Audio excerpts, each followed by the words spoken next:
বন্ধুরা, কেমন আছো সবাই? আশা করি সবাই ভালো আছো। কালকে হচ্ছে লক্ষ্মী পুজো, আর কিছুদিন পরেই আমাদের কালী পুজো মানে দিওয়ালি।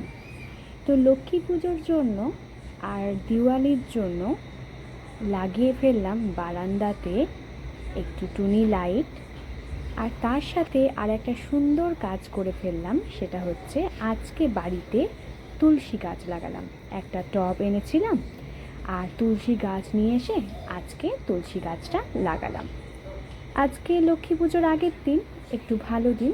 আর এদিকে আমি লক্ষ্মী পুজো করার জন্য সমস্ত রকমের যা যা লাগে, ধান, দুব্ব, কাঁচা হলুদ, আর এদিকে একটু ঘুগনি বানাবো। কালকে করব লুচি, ঘুগনি আর পায়েস।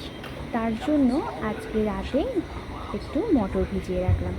তো চলো বন্ধুরা, আজকের ভিডিওটা কেমন লাগলো কমেন্ট বক্সে জানাতে কিন্তু ভুলো না। তো চলো বন্ধুরা, আজকে টাটা।